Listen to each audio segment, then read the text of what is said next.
आज यहाँ पे हम लोग इकोनॉमिक्स का जो क्लास 12 का जो लेक्चर है वो रिकॉर्ड कर रहे हैं। और यहाँ पे जो हम लोग देखते हैं कि जो पहला चैप्टर क्लास 12 का इंट्रोडक्शन है उसमें से जो बेसिक बातें बताई गई कि अर्थशास्त्र क्या है, उसमें से किस किस शब्दों का उपयोग किया जाता है और जो छोटे छोटे जो टर्म है वो यहाँ पे बात की। सबसे पहले अगर समझते हैं कि इकोनॉमिक्स जो वो कहाँ से आया, इस शब्द की उत्पत्ति कैसे हुई है, तो सबसे पहले समझते हैं जो इकोनॉमिक्स है ये टर्म आया कहाँ से।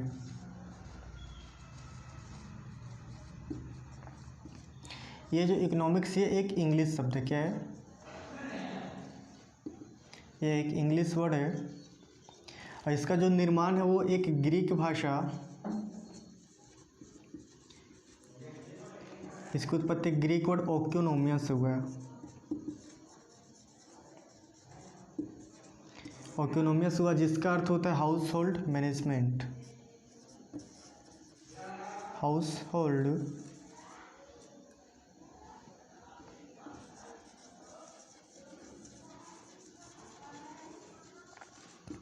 यहाँ पे देख सकते हैं कि जो ये इकोनॉमिक्स है वो ग्रीक वर्ड ओक्योनोमिया से बना हुआ है और ये यानी कि ये ओक्योनोमिया से बना हुआ है। इस ओक्योनोमिया का अर्थ क्या होता है? इस ओक्योनोमिया का अर्थ होता है हाउस होल्ड मैनेजमेंट, यानी कि जो प्रारंभिक समय में इकोनॉमिक्स को किस रूप में आखिर देखा जाए। ये इकोनॉमिक्स सबसे पहले बात की जाए तो ये टर्म इकोनॉमिक्स ही क्यों रखा गया इस सब्जेक्ट का नाम? अगर हम फिजिक्स केमिस्ट्री के जैसे इसका किसी और भी नाम रख सकते तो सबसे पहले यहाँ पे देखा गया ये ग्रीक वर्ड ओक्योनोमिया हुआ जिसका अर्थ होता है हाउस होल्ड मैनेजमेंट अर्थात घरेलू प्रबंधन।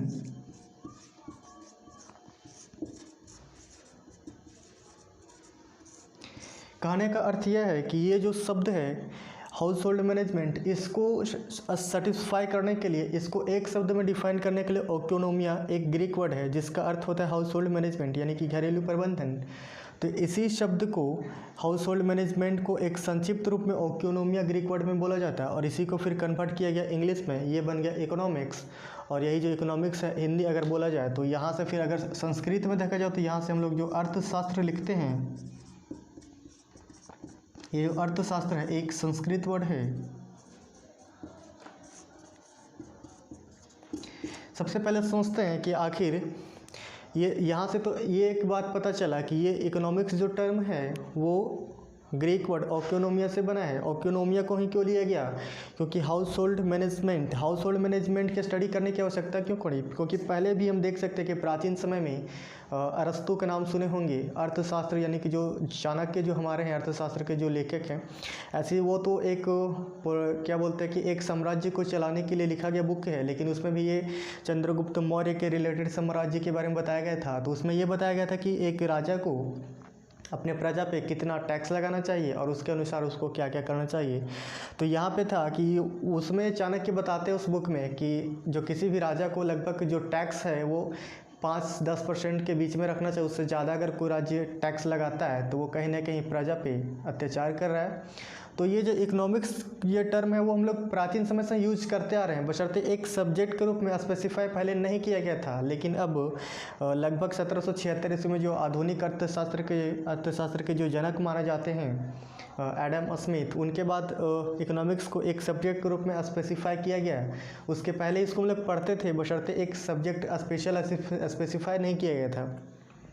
तो यहाँ से पता चला कि जो हमारा ये जो टर्म इकोनॉमिक्स है वो ग्रीक वर्ड ओक्योनोमिया से बना है। अब इसके बाद हम लोग देखते हैं कि इस सब्जेक्ट का यानी कि एक अलग विषय के रूप में इसका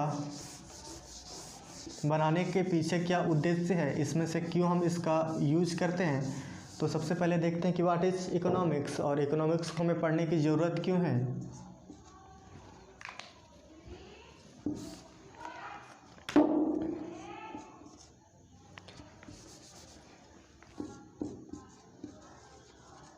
व्हाट इज इकोनॉमिक्स?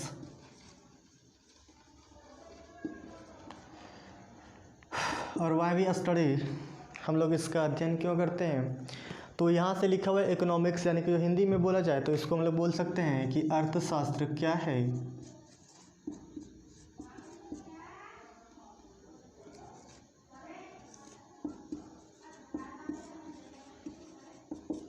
तो यहाँ पे देख सकते हैं कि सबसे पहले हम बताया कि ये जो टर्म है इसकी उत्पत्ति ही हुई थी कि हमारी जो सामान्य यानी कि अपने घरेलू प्रबंधन हाउस होल्ड मैनेजमेंट के लिए। तो ये हम लोग जो अर्थशास्त्र जो पढ़ने जा रहे हैं इसमें से इसी बात का अध्ययन करेंगे कि आखिर अर्थशास्त्र जो हमारे मनुष्य के सामान्य जीवन में जुड़े हुए जो आर्थिक समस्याएं उत्पन्न होती है, यानी कि मनुष्य के जीवन में जुड़े हुए जो सामान्य आर्थिक समस्याएं उत्पन्न होती है उसका कैसे हम लोग अध्ययन करेंगे। जैसे कि किसी भी व्यक्ति का क्या होता है, वो काम करने जाता है तो वो काम के लिए रोज़गार खोजता है, फिर वो पैसा रोज़गार खोजता, पैसा तो आ गया, फिर उस पैसे को अलग अलग चीज़ों पे कैसे खर्च करे। जैसे किसी व्यक्ति के पास अगर इनकम उसका 5,000 है, वो 5,000 को किस प्रकार से वो खर्च करे ताकि वो अलग अलग चीज़ों पे उसकी जो उसके जीवन की जो अधिकांश जो भौतिक आवश्यकताएं हैं वो पूर्ण हो सके। यानी कि इस 5,000 में हम लोग बोल सकते हैं कि उसको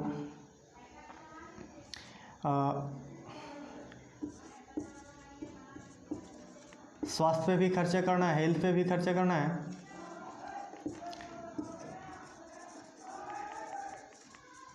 एजुकेशन पे भी खर्च करना है और क्लोथ पे भी खर्च करना। तो इस प्रकार की चीज़ों को हम लोग देखेंगे आखिर इकोनॉमिक्स में कि ये है क्या। तो इस प्रकार की जब एक्टिविटी कोई मानव करता है अपने जीवन में, यानी कि इस प्रकार की एक्टिविटी अगर कोई समाज में कोई व्यक्ति करता है तो कहीं ना कहीं वो समस्याएं फेस करता है, क्योंकि उसके पास मनुष्य की साधन क्या हैं, सीमित हैं और आवश्यकताएं अनंत है। तो उन सीमित साधनों में अपनी आवश्यकताओं को पूर्ति करने के लिए या उसे बेहतर तरीके से सुव्यवस्थित और एक प्रकार से संचालित करने के लिए वो कैसे कोई कार्य को करे और कहीं कहीं कहाँ पे उसको खर्च करे। तो इसी चीज़ के लिए हम लोग सबसे पहले यहाँ पे पढ़ेंगे कि अर्थशास्त्र है क्या। तो यहाँ पे अर्थशास्त्र बेसिकली किसी एक व्यक्ति के जो आवश्यकताएं होती है उसको किस प्रकार से पूर्ण किया जाए और उन आवश्यकताओं को पूर्ण करने में जो समस्याएं उत्पन्न होती है उस समस्याओं का कैसे हम लोग अध्ययन यानी कि कैसे उसका समाधान करें। तो इन्हीं सभी कारणों के चलते इकोनॉमिक्स को एक सब्जेक्ट के रूप में आइडेंटिफाई किया गया। तो सबसे पहले देखते हैं कि अर्थशास्त्र को कोई ऐसा एग्जैक्ट डिफिनेशन नहीं है, क्योंकि खुद अर्थशास्त्री इनके डिफिनेशन से सेटिस्फाई नहीं है। अलग अलग अर्थशास्त्रियों का अलग अलग अर्थ है, लेकिन फिर भी एक छोटा टर्म अगर हम देखना चाहें तो इसको हम बता सकते हैं कि अर्थशास्त्र एक ऐसा विषय है जिसमें मनुष्य के सामान्य आर्थिक क्रियाओं का अर्थशास्त्र एक ऐसा विषय है जिसमें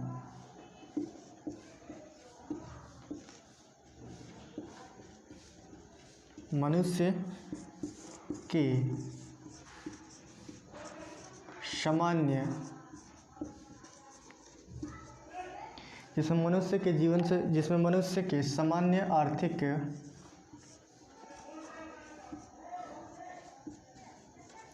मनुष्य के सामान्य आर्थिक क्रियाओं का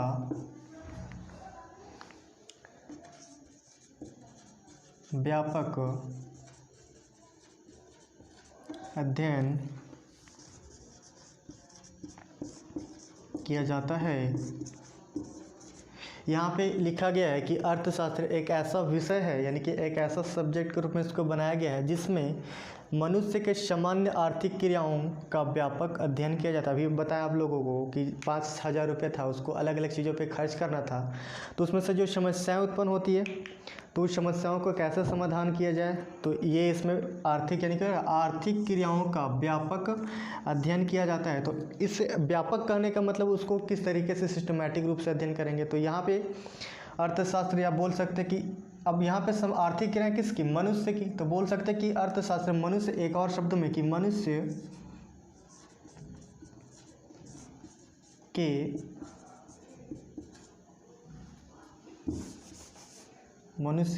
के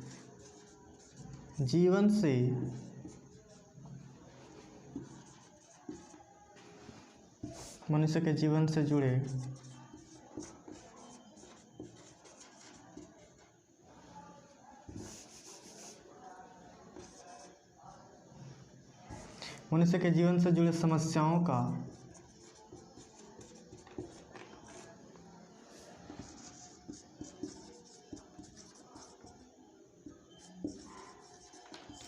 क्रमबद्ध एवं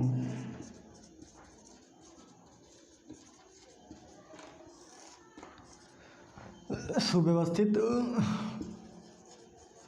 अध्ययन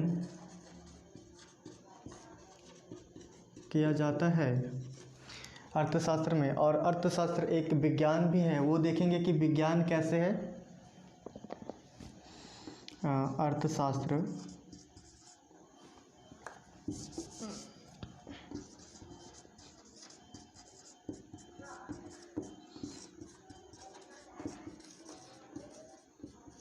एक विज्ञान है।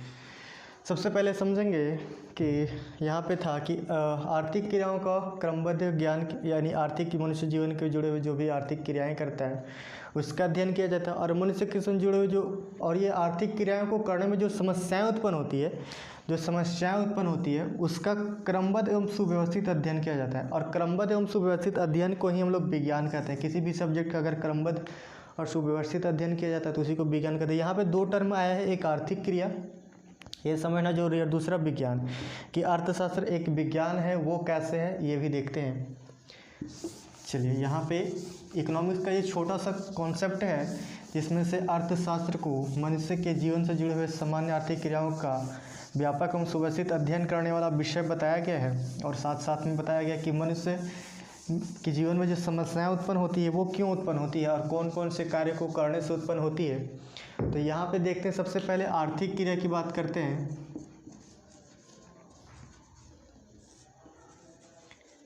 आर्थिक क्रियाएं क्या होती है, यानी कि जो मनुष्य अपने जीवन में समस्याएं उत्पन्न क्यों करता है। तो आर्थिक क्रिया की बात करते हैं, जिसको हम लोग बोलते हैं इकोनॉमिकल एक्टिविटी।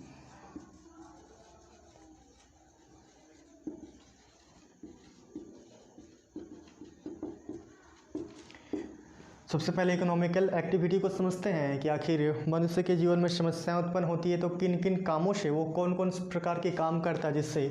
तो आर्थिक क्रिया कहने का मतलब यही है कि मनुष्य वे सभी कार्य, मनुष्य के द्वारा किए गए वे सभी कार्य या वैसे कार्य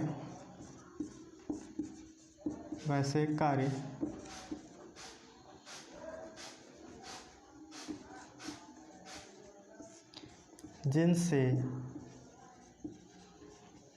धन की प्राप्ति होती है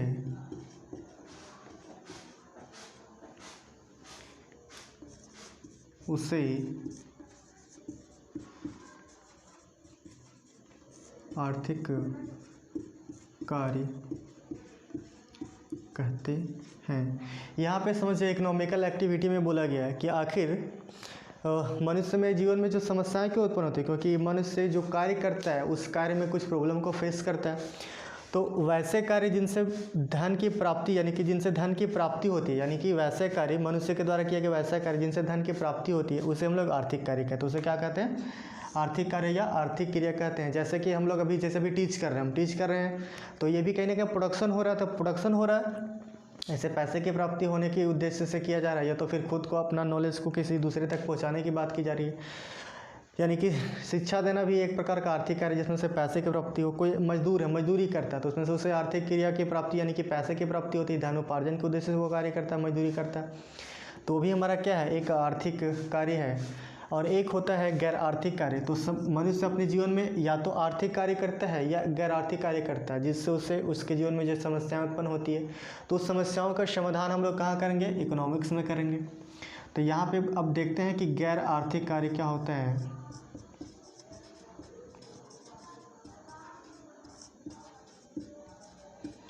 गैर आर्थिक कार्य या गैर आर्थिक क्रिया, जिसको हम लोग बोलेंगे नॉन इकोनॉमिकल एक्टिविटी।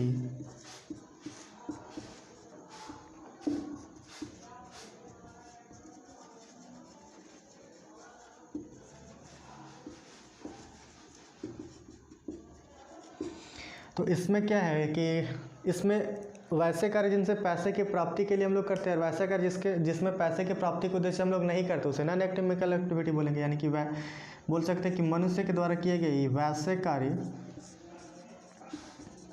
कार्य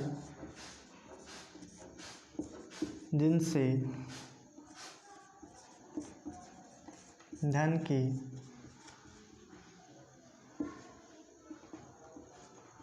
की प्राप्ति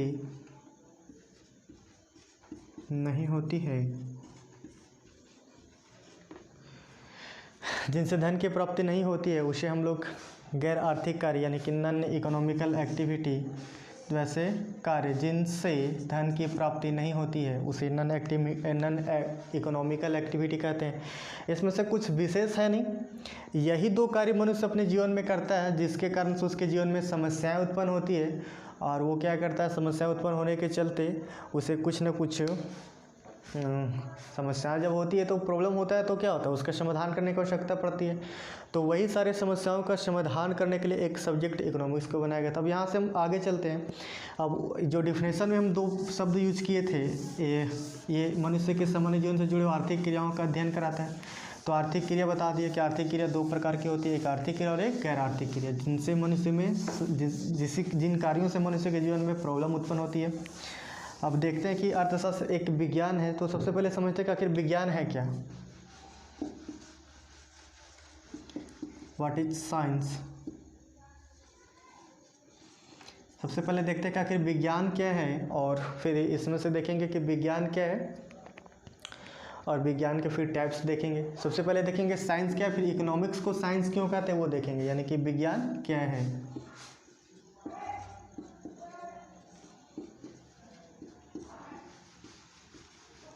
तो यहाँ पे क्या है कि विज्ञान क्या है, तो यहाँ से हम लोग समझते हैं कि विज्ञान का देखिए एक कोई एग्जैक्ट डिफिनेशन नहीं है, वो बहुत सारा बड़े डिफिनेशन उसको बता सकते हैं। लेकिन अगर एक शब्द में देखा जाए तो किसी भी विषय के क्रमबद्ध ज्ञान को ही हम लोग विज्ञान कहते हैं। अगर किसी सब्जेक्ट में अगर हम सिस्टमैटिक नॉलेज अगर प्राप्त करते हैं किसी भी सब्जेक्ट का, यानी कि उसी को हम लोग क्या बोलेंगे, साइंस बोलेंगे।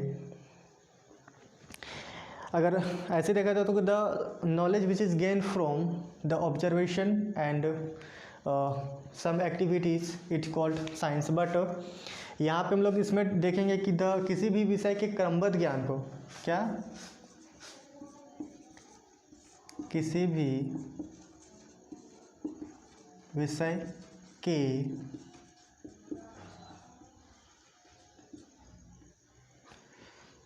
विषय के क्रमबद्ध ज्ञान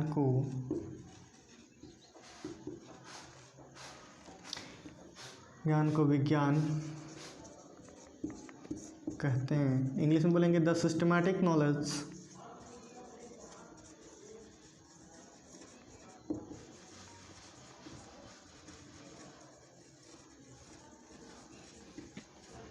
of The systematic knowledge of any subject is called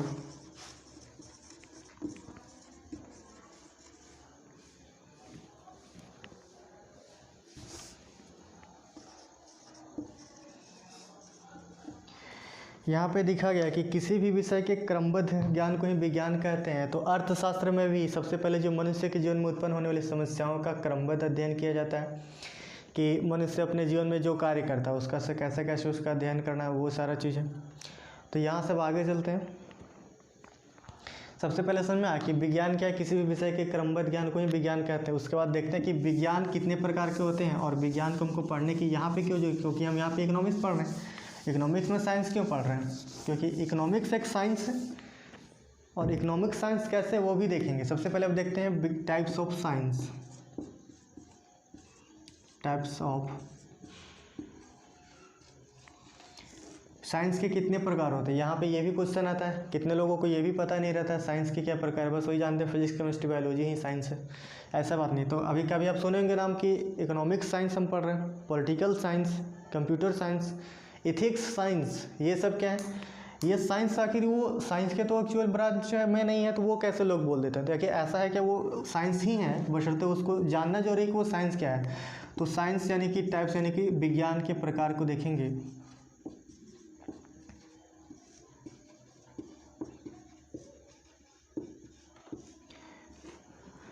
विज्ञान के प्रकार के देखेंगे। यहाँ पे क्या है कि दो हमारे पास दो प्रकार के साइंस होते हैं। पहला तो एक है यथार्थवादी,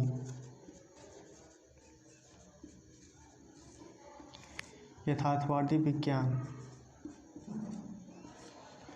जिसको हम लोग बोलते हैं पॉजिटिव साइंस।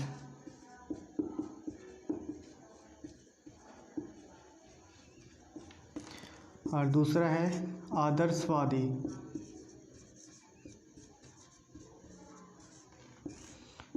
विज्ञान, जिसे हम लोग बोलते हैं नॉर्मेटिव साइंस।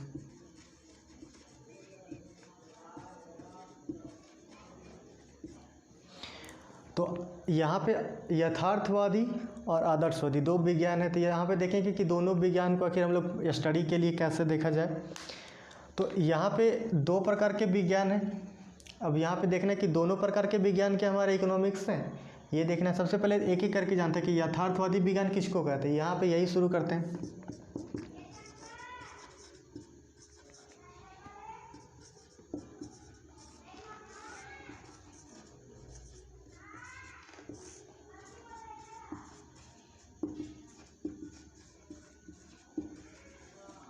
Positive science.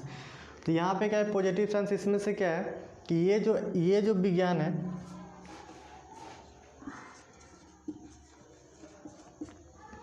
ये हमारे पास क्या करता है कि ये बतलाता है कि यह क्या है, व्हाट इज़ दिस। इसका उद्देश्य ये नहीं कि क्या होना चाहिए। यह विज्ञान हमारे सामने क्या करता है, तथ्यों को रखता है।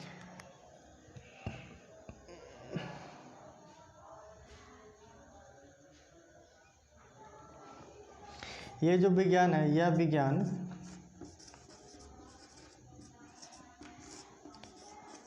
किसी वस्तु स्थिति की वास्तविक, किसी वस्तु स्थिति की वास्तविक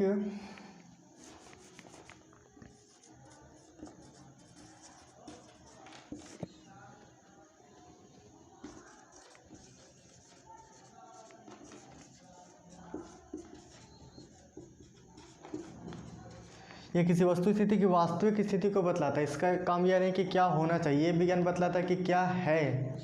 यानी कि बोल सकते हैं कि यह क्या है, ये इसका काम ये बतलाना कि यह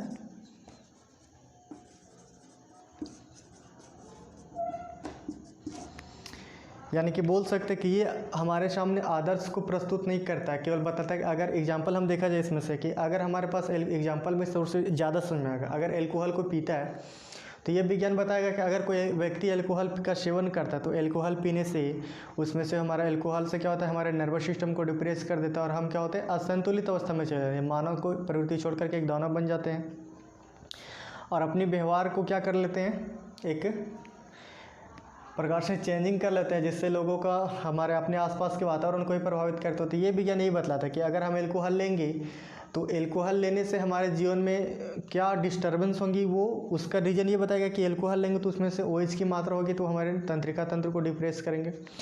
ये नहीं बतलाता कि अगर हम एल्कोहल लेंगे तो हमारी मृत्यु हो जाएगी, ये बतलाता। और अगर बोलेगा कि और यहाँ पे इसका ये काम नहीं कि हमारी मृत्यु होगी तो हमारे जो हमारे ऊपर हमसे जुड़े हुए जो लोग हैं या फिर हमसे जुड़े हुए जिनका आर्थिक जीविका चल रही है उनका क्या होगा, ये नहीं बतलाता। इसे बताता है कि अगर आप जहर खाते हैं तो साइनाइड उसमें है तो आपकी मृत्यु हो जाएगी। ये नहीं बतलाता कि आपको साइनाइड खाना चाहिए या नहीं खाना चाहिए। इस विज्ञान का सीधा काम क्या है कि आप क्या कर रहे हो, उससे क्या इफेक्ट पड़ रहा है समाज पे। यहाँ पे इसमें से हम लोग बात करेंगे तो इसमें जैसे हम लोग फिजिक्स का स्टडी करते हैं,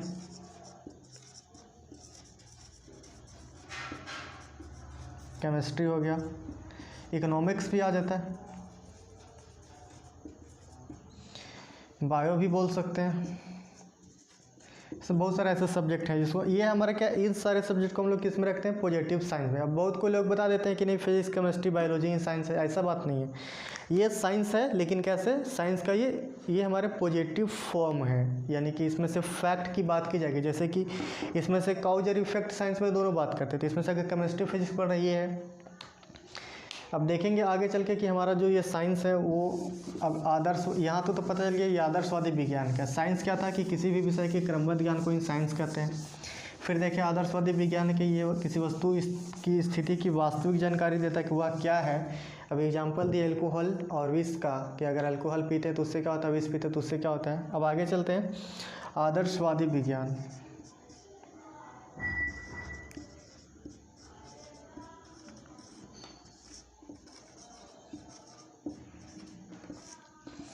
इसको हम लोग बोलते हैं नॉर्मेटिव साइंस।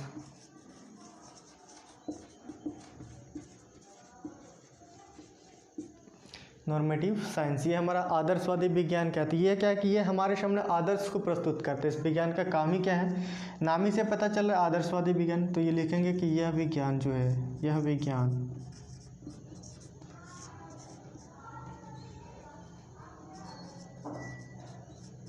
हमारे समक्ष आदर्श को प्रस्तुत करती है,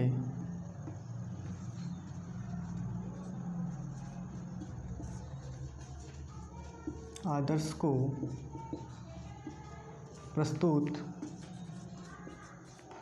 करती है, साथ ही साथ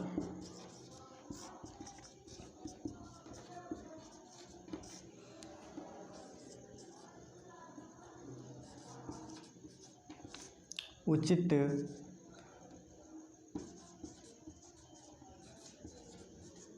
अनुचित में अंतर कर हमारे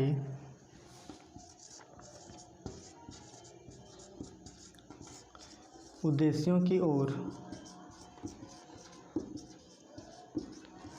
संकेत करती है। यह विज्ञान, यहाँ पे क्या लिखा गया है कि ये जो विज्ञान है वो हमारे समक्ष आदर्श को प्रस्तुत करती है और बतलाती कि क्या सही है और क्या गलत, सही गलत में अंतर कर, यानी कि उचित अनुचित में अंतर कर हमारे उद्देश्यों की ओर संकेत करती है। यही हमारा क्या है, आदर्शवादी विज्ञान है। और ये विज्ञान, जैसे इसमें से अगर हम बात करते हैं, अगर इसमें एग्जाम्पल अगर हम ले तो एल्कोहल का ही एग्जाम्पल लेते हो, तो ये विज्ञान क्या बतलाएगी कि अगर आप एल्कोहल का सेवन करते हैं तो उससे क्या होता है कि आप अपने साथ साथ अपने आसपास के वातावरण को भी दूषित करते हैं। अगर आपके ऊपर जो डिपेंड जो फैमिली है, जो आर्थिक रूप से आप पे डिपेंड है, वो अनाथ हो जाएगी, उनका रोज़गार कैसे चलेगा, ये बात करता है। और अगर बात करें अगर विष खा ले तो ये विज्ञान बतलाएगी कि अगर विष हम खाते हैं तो विष खाने से हमारे ऊपर क्या इफ़ेक्ट पड़ेगा। और जैसे कि अगर विष खा ले तो हम अगर मर जाएंगे तो मेरे ऊपर जो भी डिपेंड फैमिली है तो वो मर जाएगी। अतः हमें नहीं खाना चाहिए विष और एल्कोहल का सेवन नहीं करना चाहिए। यह बात ये बतलाता है, ये आदर्श को प्रस्तुत करता है हमारे सामने। इसमें से अगर हम बात करें तो जो इसमें सबसे, इसमें अगर कोई सब्जेक्ट हम लोग जो अगर बात करें कि इसमें कौन कौन सा सब्जेक्ट को पढ़ता है, इसमें एथिक्स का नाम सुने होंगे आप लोग। मोस्ट इम्पॉर्टेंट सब्जेक्ट है, बहुत ही ज़्यादा। एथिक्स हो गया, इकोनॉमिक्स इसमें भी आ जाता है। ये सारे सब्जेक्ट क्या हैं जो हम लोग इसमें स्टडी करेंगे। अब यहाँ से हम चलते हैं कि आदर्शवादी विज्ञान और यथार्थवादी विज्ञान समझ के। अब हम लोग इकोनॉमिक्स पढ़े तो उसमें साइंस का थोड़ा सा टॉपिक पढ़ लिया। अब देखते हैं कि ये हमको पढ़ने की जरूरत नहीं। अब इकोनॉमिक्स साइंस है कि नहीं, उसके बाद फिर देखेंगे इकोनॉमिक्स को हम लोग साइंस कहते हैं, तो इकोनॉमिक्स को साइंस कहते हैं। इसमें से कौन सा प्रकार का साइंस है, यथार्थवादी साइंस है या आदर्शवादी साइंस है या दोनों प्रकार के साइंस है, वो देखना है।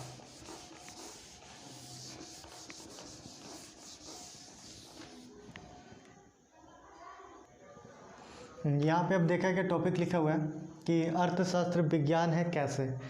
अब देखेंगे, अभी तो बताया कि अर्थशास्त्र क्या है, फिर उसके बाद बताया अर्थशास्त्र के बारे में, फिर बताया साइंस क्या है, साइंस का 2 टाइप होता है वो बताया। अब यहाँ पे बात करते हैं कि जो इकोनॉमिक्स में हम लोग साइंस पढ़ रहे हैं, ताकि साइंस इकोनॉमिक्स कैसे है। तो यहाँ पे जो अर्थशास्त्र बोल सकते हैं कि अर्थशास्त्र में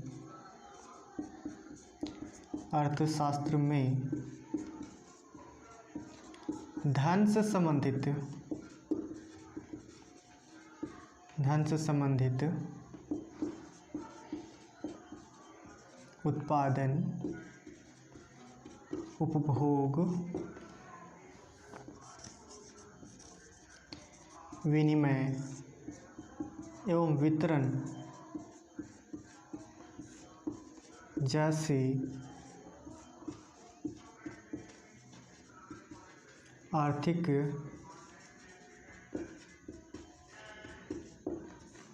क्रियाओं का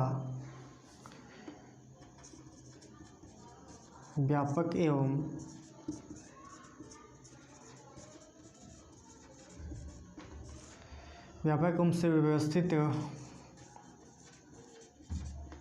अध्ययन किया जाता है। यहाँ पे देखेंगे कि अर्थशास्त्र एक विज्ञान है, वो कैसे। तो यहाँ पे अर्थशास्त्र में धन से संबंधित जो हमारे उत्पादन, उपभोग, विनिमय एवं वितरण जैसी आर्थिक क्रियाओं का व्यापक एवं सुव्यवस्थित अध्ययन किया जाता है। साथ ही साथ इसमें इसके कारण, यानी कि जो विभिन्न आर्थिक जो हमारे घटनाएं होती है,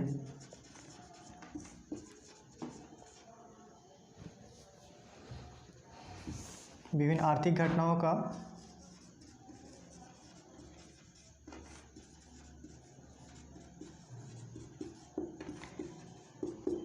का कारण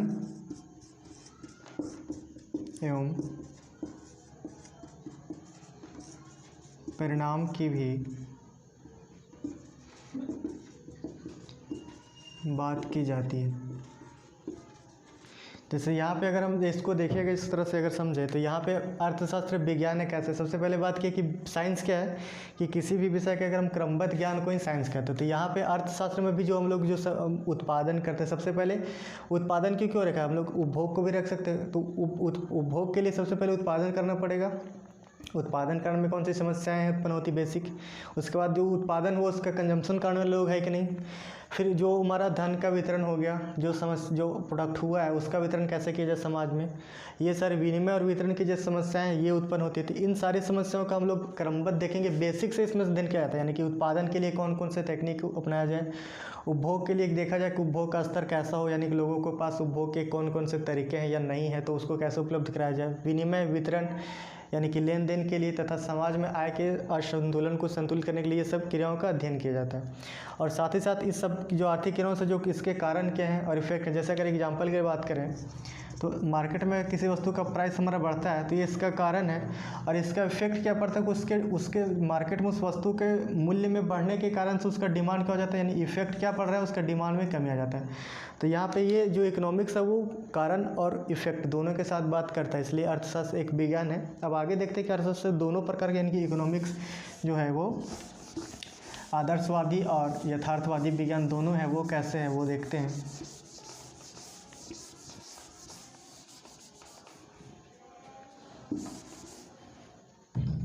अर्थशास्त्र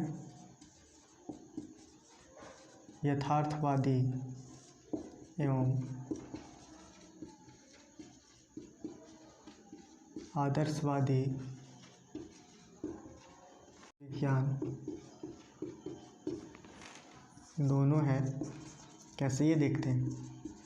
क्या कि ये इसको कहने कि अर्थशास्त्र को हम लोग दोनों प्रकार का विज्ञान के नॉर्मेटिव साइंस और पॉजिटिव साइंस यानी कि नॉर्मेटिव साइंस दोनों हम लोग क्यों कहते हैं। सबसे पहले देखते हैं कि अर्थशास्त्र यथार्थवादी विज्ञान कैसे है।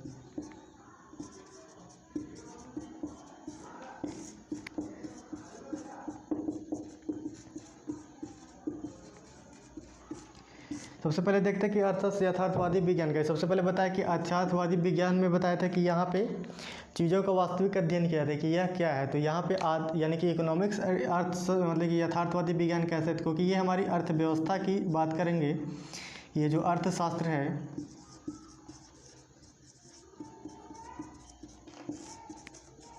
यह अर्थशास्त्र है जो ये अर्थव्यवस्था की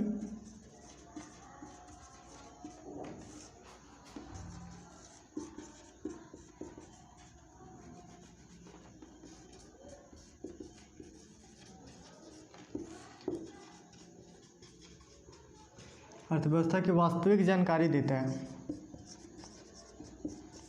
इस तरह से बोल सकते हैं। और इसमें से बहुत सारे नियम को भी अध्ययन के जैसे कि बात करते हैं कि जैसे एक साइंस में हम लोग नियम पढ़ते हैं ग्रेविटेशनल फोर्स, उसका एक लॉ के साइंस क्या है कि हमारा एक लॉ पे चलता है, लेकिन इकोनॉमिक्स लॉ के साथ साथ कुछ हमारे एथिक्स के बोल सकते हैं कि साइंस पे एथिक्स के प्रिंसिपल को भी फॉलो करता है। तो यहाँ पे ये जिस प्रकार से साइंस हम लोग देखते हैं कॉज, जैसे कि अगर हम किसी चीज़ को ऊपर फेंकते हैं तो वो उसका कारण है, और वो इफेक्ट क्या होता है ग्रेविटेशनल फोर्स के कारण वो नीचे आ जाता है। तो इसी प्रकार से इसमें भी हम लोग यथार्थवादी विज्ञान में जो रीजन हम बात करते हैं कि यथार्थवादी विज्ञान में जो हम लोग कारण और इफेक्ट का बात करते हैं, उसी प्रकार से अर्थशास्त्र भी कारण और इफेक्ट का बात करता है, जिसमें से हम लोग मांग का नियम पढ़ते हैं। मांग का नियम हो गया,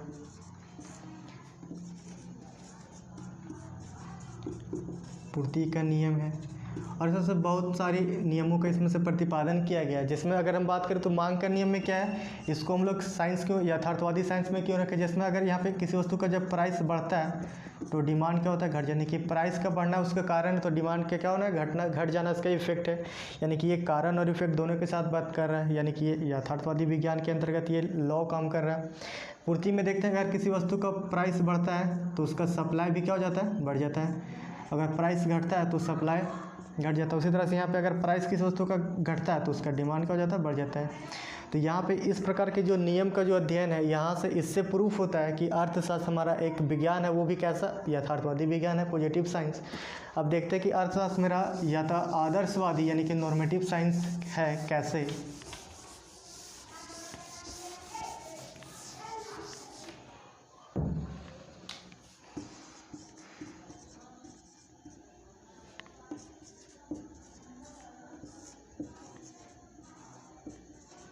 आदर्शवादी विज्ञान कि अर्थशास्त्र मेरा एक आदर्शवादी विज्ञान है, कि यहाँ से पता चला कि आदर्श यानी कि ये हमारे सामने आदर्श को प्रस्तुत करेगी, तो इकोनॉमिक्स भी हमारे सामने आदर्श को प्रस्तुत करती है, यानी कि अर्थशास्त्र भी हमारे सामने क्या करती है,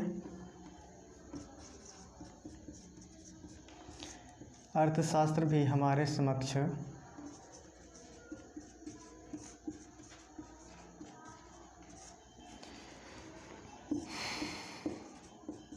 अर्थशास्त्र भी हमारे समक्ष आदर्श को प्रस्तुत करती है।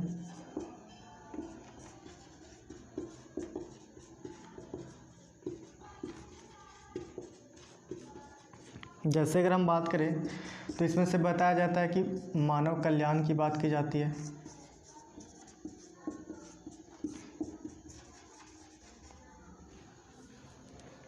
ह्यूमन वेलफेयर की बात की जाती है। दूसरा, ये सारे इसमें से बेरोजगारी की समस्या को दूर कैसे किया जाए, बेरोजगारी की समस्या का निदान किए कैसे किया जाए। और भी बात किया जाता है कि उत्पादन में वृद्धि कैसे किया जाए,